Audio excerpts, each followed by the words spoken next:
High বন্ধুরা, শুভ সকাল। কেমন আছো সবাই? আশা করছি সকলে অনেক বেশি ভালো আছো। আমরাও না বেশ ভালো আছি। বসিরহাট হাসনাবাদের ছোট্ট একটা গ্রাম থেকে আমি রূপা আজকের ব্লগটা শুরু করছি সকাল 8টা থেকে। কারণ আজ আমার দোকানে যাওয়ার ছিল না, তো সেই কারণেই ঘুম থেকে একটু দেরি করেই উঠেছিলাম। আর আমি দেরিতে উঠে যেভাবে টাইমের মধ্যে সকল কাজকর্ম করে থাকি তোমাদের সাথে আজ সেটাই শেয়ার করব। তো ঘুম থেকে উঠে তো কিছু কাজকর্ম আমি আগেই করে নিয়েছিলাম। সিমরান ঈশাকে মুখ ধোয়ানো, ব্রাশ করানো, ওদেরকে খাওয়ানো, টুকিটাকি কাজগুলো করেই কিন্তু এই সকল কাজ আমি 8টা থেকেই লেগেছি। 7টায় ঘুম থেকে উঠেছিলাম, তবে 8টা থেকেই কাজে লাগা। তো এই দেরি করে কাজে হাত দিলে সবারই কিন্তু কাজের 12টা বেজে যায়। তবে দেরি করে ঘুম থেকে ওঠার পরেও টাইমের মধ্যে আমি যেভাবে সকল কাজকর্ম গুছিয়ে করি তোমাদের সাথে সেটাই শেয়ার করছি। আশা করছি তোমাদের ভালো লাগবে অনেক। প্লিজ পুরো ভিডিওটি জুড়ে পাশে থেকো। আর তোমাদের সাথে গল্প করতে করতে এই ঘরটা তো গোছানো হয়ে গেল। যেহেতু আমার হাজব্যান্ড বাড়িতে আছে, দোকানেই আছে, ওকে ভাত পাঠাতে হবে। তো সকালবেলা তো কিছুটা ভাত আমি করে নিয়েছিলাম, আর এখন একটুখানি ভাজা করে দেব, দিয়েই কিন্তু দোকানে আমি ভাতটা পাঠিয়ে দেব। তো একটা ছোট্ট জালি লাউ ছিল, তার সঙ্গে বেশ অনেকখানি আলু কুচিয়ে দিয়েছি। তো এর মধ্যে পেঁয়াজ কুচি, রসুন কুচি আর দুটো গোটা কাঁচা লঙ্কা দিয়েছি। কারণ ঈশা তো ঝাল হলে খেতে পারবে না, সেই কারণেই গোটাই দিয়েছি। তাহলে এই ভাজিটা দিয়ে ঈশাকেও খাওয়ানো হয়ে যাবে। তো দেখো, তারপরে ঘরটা আমি ঝাড়ু দেওয়া বাকি ছিল, ঘরটা সুন্দর করে ঝাড়ু দিয়ে নেব।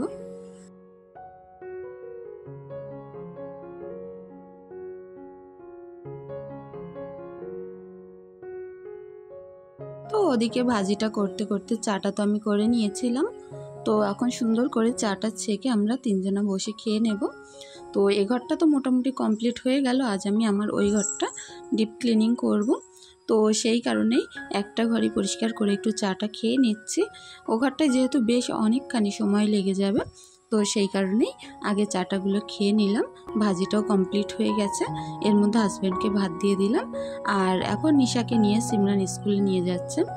ঈশা যেহেতু আইসিডিএস স্কুলে যায়, তো সেই কারণেই কিন্তু সিমরান দিয়ে আসতে গেল। আর এদিকে আমার বাড়ির প্রকৃতিটা দেখো। ডাইনিং টেবিলের এখানটা যে এত বেশি ভালো লাগে, কারণ এত সুন্দর পানি আর ঝকঝক ঝকঝক করছে যেন, তার মধ্যে হাঁসেরা কিন্তু সুন্দর করে খেলা করে বেড়াচ্ছে, শামুক খাচ্ছে। দেখতে না অনেক ভালো লাগে। যার যার মন খারাপ থাকবে এরকম একটা জায়গায় আসলে না, তার মনটাও কিন্তু ভালো হয়ে যাবে। ঘরেও দেখো কতটা বেশি হাওয়া বইছে। আমার বাড়িটা বলবো কি আর, যে যদি রোদ্দুর না হয় তাহলে যতই গরম থাকুক না কেন, এত প্রচণ্ড হাওয়া বয় যে গরম বোঝাই যায় না। এই কারণেই না মনটা বেশি ভালো হয়ে যায়। তো কারেন্ট তো নেই ঠিকমতো, কারেন্ট আসছেও না, ফোনেও চার্জ নেই। কতদূর কি শেয়ার করতে পারি দেখছি তোমাদের সাথে।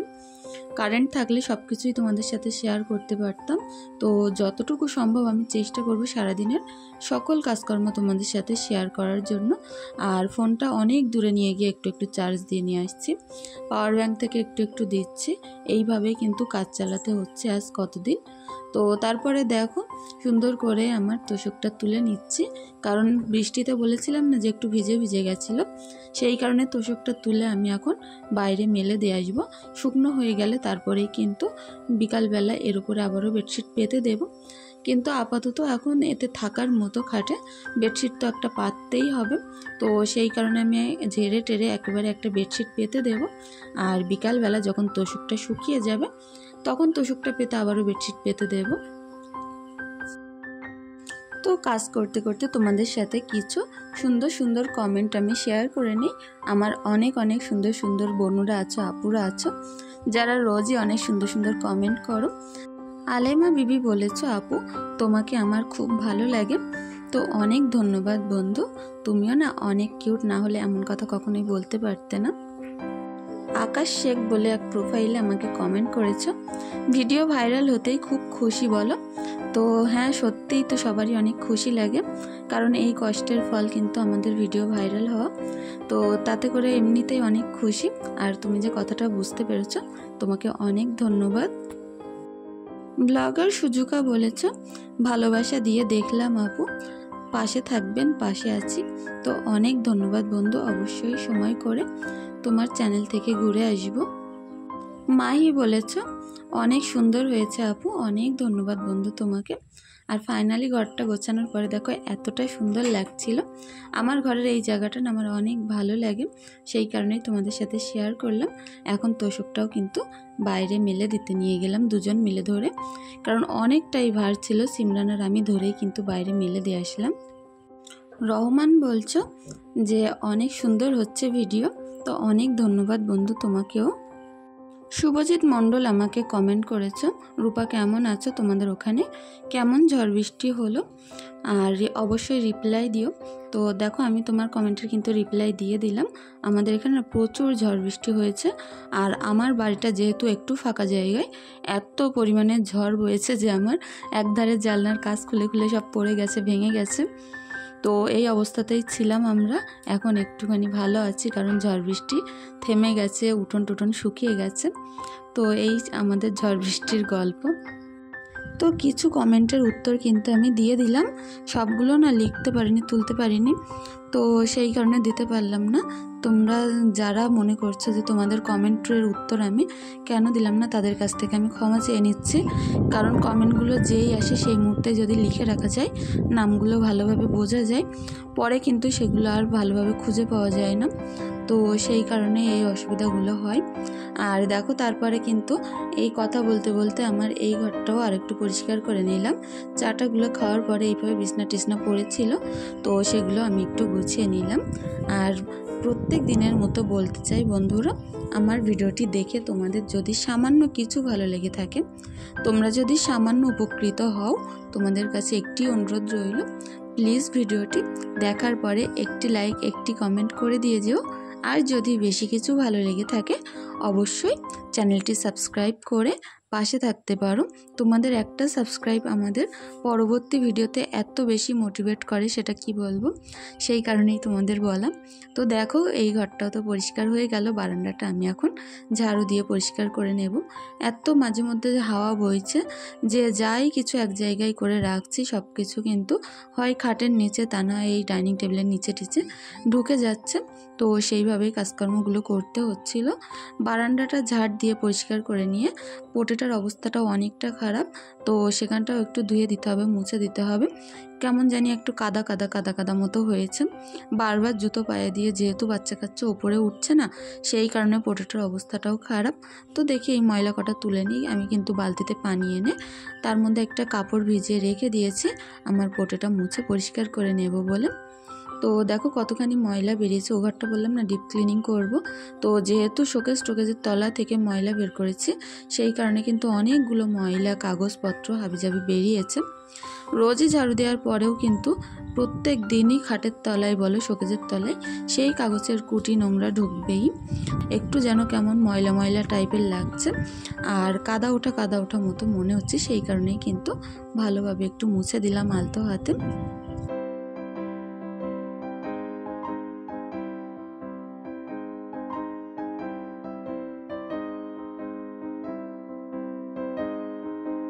তো মোছার শেষে এক বালতি আবারও পরিষ্কার পানি আনবো, এনে ঢেলে দিলেই কিন্তু পোটেটা সুন্দর পরিষ্কার হয়ে যাবে। তবে কতক্ষণ পরিষ্কার থাকবে বলতে পারছি না। এক্ষুনি ঈশাতে উঠে কতবার যে দবাবে জুতো পরে পরে তার ঠিক নেই। এখন আমার রান্নাঘরের অবস্থাটা দেখো, পুরো রান্নাঘর নারকেল পাতায় ভর্তি ছিল, আর ইঁদুরে মাটি তুলে চারিদিকে ভর্তি করে ফেলেছিল। আগে আমি মাটিগুলো তুলে একটা কোনায় জড়ো করে রেখেছি, তারপরেই কিন্তু রান্নাঘরটা ভালো করে ঝাড়ু দিয়ে পরিষ্কার করে নেব। বৃষ্টি হলে কিন্তু রান্নাঘরের অবস্থা এরকম খারাপ হয়ে যায়। দেখো ওই কোনাটায় কিন্তু আমি ইঁদুরে যে মাটিগুলো তুলেছিল এক জায়গায় করে রেখে দিয়েছি, দিয়ে পাতাগুলো সব আমি বাইরে বের করে রেখেছি, কারণ ওখান থেকে অল্প অল্প করে আনবো আর রাখবো। এখানে জড়ো করে রাখলে ইঁদুরের উৎপাত হচ্ছে খুব, আর খুব বড় ইঁদুর। আমার রান্নাঘরে কোনো কিছুই রাখতে দিচ্ছে না, সবই নষ্ট করে ফেলছে। তো সেই কারণেই ভাবলাম রান্নাঘরটা একেবারে পরিষ্কার করেই রাখবো, তাহলে আর ইঁদুর টিঁদুরের উৎপাত আর হবে না।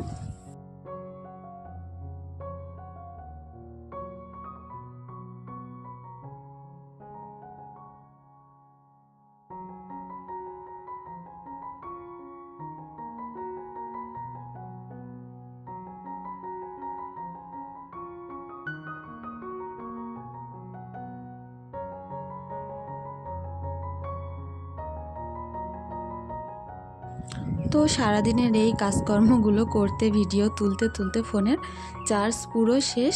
আবারও এক্ষুনি চার্জে বসাতে হবে। রান্নাটা হয়তো আজ আমি তোমাদের সাথে চাইলেও শেয়ার করতে পারছি না, কারণ ভিডিওটিও যেরকম লং হয়ে যাবে রান্নাটা দেখাতে গেলে, আর ঠিক তেমনই আমার ফোনের চার্জ একেবারে শেষ হয়ে যাবে। চার্জ থাকতে থাকতে ওকে আবার চার্জে বসাতে হবে। বাড়িতে যেহেতু কারেন্ট নেই, মাঝে মধ্যে যদিও আসছে 5 মিনিট 10 মিনিট করে থাকছে, ততটুকুনি সময়ে একটুখানি করে চার্জ দিয়ে নিচ্ছে আর কাজ করছে এইভাবে। তো দেখি কতটা কি তোমাদের সাথে শেয়ার করতে পারি। আর এদিকে দেখো আমার এই রান্নাঘরটাও কিন্তু ভালোভাবে পরিষ্কার পরিচ্ছন্ন হয়ে যাচ্ছে। ময়লাগুলো একেবারে সুন্দর করে তুলে কিন্তু আমি বাইরে ফেলে দেব। সবসময় দেখেছি ঘর বলো একটু ফাঁকা ফাঁকা রাখলেই যেন ভালো লাগে। ময়লা জিনিসপত্র গ্যাদারিং করে রাখলে সেটা কিন্তু দেখতে মোটেও ভালো লাগে না। তো এগুলো আমি এখন তুলে আমার বেড়ার ওই ধারে যেহেতু গর্ত আছে, সেখানেই কিন্তু ময়লাগুলো আমি সবসময় ফেলি। এতে করে গর্তটাও ভর্তি হয়ে যায়, ময়লাগুলোও তোলা হয়ে যায়। রান্নাঘরটা তো দেখলে কতটা সুন্দর চকচক করছে। এখন আসলাম মিশাকে 1 গ্লাস এই যে অরেঞ্জ যে গ্লুকো হয় সেটা দিতে। আমি এটা রোজই দিই ওকে, আমি নিজেও খাই। এটা খেলে আমার মনে হয় যেন অনেকখানি শরীরটা ঠান্ডা থাকে, আমার মনটাও বেশ ভালো লাগে, ফ্রেশ ফ্রেশ লাগে। তো সেই কারণে অরেঞ্জ তারপরে লিচু দুটো ফ্লেভার আমার অনেক পছন্দ, এই টাটা গ্লুকো, তো সেটাই দিলাম মিশাকে। আর তারপরে আমার মুরগিদেরকে এখন একটু ভালো করে খেতে দিয়ে দেব। সকালে একবার দিয়েছিলাম, তারপরে এখন কিছুটা ভাত নষ্ট হয়েছে, সেগুলোও দেব। বাড়িতে মুরগি থাকলে না একটা জিনিস খুব সুবিধা, যে জিনিসপত্র ভাত তরকারি কিন্তু নষ্ট হয় না, সেগুলো কিন্তু মুরগিরা খেয়ে নেয়। এদিকে দেখো ডয়রা কলা রান্না করেছি, ডাল করেছি। বললাম না এগুলো আজ আমি তোমাদের সাথে আর শেয়ার করতে পারবো না রান্নাটা। এদিকে 2টো ডিম হাফ বয়েল করে রেখেছি, আর আগেই রান্না করে আমি হাজব্যান্ডের ভাতটা পাঠিয়ে দিয়েছি। এখন শুধু সিমরান আর আমি খাবো, খেলে আমাদের কমপ্লিট হয়ে যাবে দুপুরের খাওয়া দাওয়াটা। আর এখানটা দেখো কতটা বেশি সুন্দর লাগছে, পানিগুলো যে এত বেশি ঝলমল করছে। তো ঘরের ডেকোরেশনের জন্য আমি কিছু কাগজের জিনিসপত্র কাল রাত্রে তৈরি করেছিলাম, তো সেগুলো আটা দিয়ে দিয়ে দেয়ালে মারবো সুন্দর করে। আর আমাদের কিছু ফটো আছে ড্রেসিং টেবিলে, তো সেগুলো না বারবার পড়ে যাচ্ছে।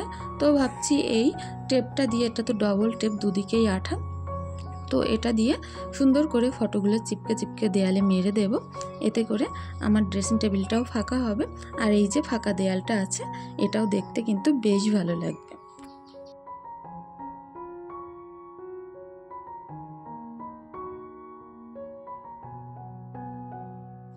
আর এখানে যদি কোনো একটা প্ল্যান্ট দিতে পারতাম এই ফাঁকা জায়গাটায়, তাহলে হয়তো দেখতে আরও বেশ ভালো লাগতো, কিন্তু সেরকম কোনো জায়গা নেই আমার দেয়ালে করা, তো সেই কারণেই দিতে পারলাম না। তবে সিম্পল একেবারে খারাপ লাগছে না, ফটোগুলো রাখার তো জায়গা হয়েছে। আর এই ফটোটা ঈশা যখন 5 মাস ছিল বা 5 মাস বয়সে, ঠিক তখন আমরা দীঘায় গিয়ে কিন্তু ফটোটা তুলেছিলাম। তো এটাও এই জায়গাটায় রাখলাম, দেখতেও বেশ ভালো লাগছে। তো আমাদের 4 জনেরই ফটো এখানে আটকানো থাক, দেখতে বেশ ভালো লাগছে। তারপরে এর পুরো কাজটা সম্পূর্ণ করলাম নিচে এই জুলপিগুলো লাগিয়ে। আর এটা পুরোটা করেছি কালারিং যে কাগজ হয় সেইগুলো কেটে কেটে, এই যে প্রজাপতি পাতা এগুলো বানিয়েছি, আর নিচের এগুলো উল দিয়ে করেছি। আর পিছনের যে কাগজটা আমি লাগিয়েছি চৌকো কাগজ, সেটা কিন্তু ফ্লিপকার্টের থেকে আগের দিন যে জিনিসপত্রগুলো এসেছিল, তো সেই কাগজগুলো কেটেই আমি তৈরি করেছি। তো যাই হোক, তারপরে তোষকটা তো শুকিয়ে গেছে, আর আমার এই তোষকটা না অনেক দিন পুরনো, আর এটার বয়স প্রায় 9 থেকে 10 বছর এরকমই হবে, কারণ আমার বিয়ের পরপরই আমার হাজব্যান্ড বানিয়ে দিয়েছিল। কারণ খাটে যাই কিছু পারতাম সরে সরে যেত, তো সেই কারণে তোষকটা করা ছিল। এতে করে কিন্তু খাটে বিছনার চাদর পাতলে আর সরে না, আর শুধু যদি পঞ্চের উপরে দেওয়া হয় বারবার কিন্তু সরে নেমে আসে।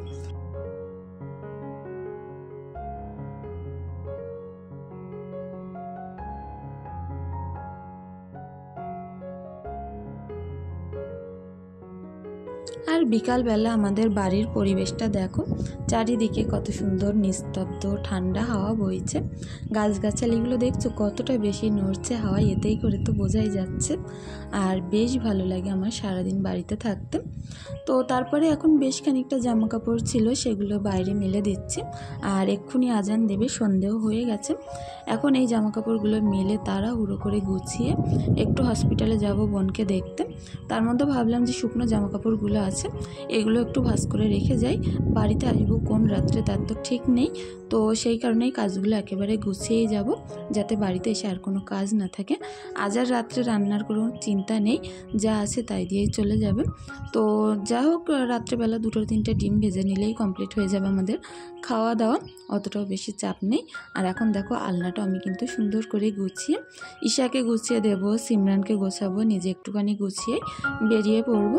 অনেকটা তাড়াহুড়োর মধ্যেই কিন্তু ছিলাম, তবুও ভাবলাম কাজগুলো একেবারে কমপ্লিট করে শেষ করেই যাই। তো এখন আমি গুছিয়ে নিয়েছি, নিয়ে আগে প্রথমে যাব আমি হসপিটালে। আর এখানে এসে আমার এই বোনের ছেলে দেখো বেশ এই কদিনে অনেকখানি বড় হয়ে গেছে। তো যা হোক, আজকের ভিডিওটি আর বেশি দূর বাড়াবো না। তোমরা সকলে সুস্থ থেকো, ভালো থেকো, আমাদের জন্য একটু দোয়া ভালোবাসা আশীর্বাদ রেখে যেও। তোমাদের জন্য অনেক বেশি দোয়া ভালোবাসা আমার তরফ থেকে রইল। ধন্যবাদ।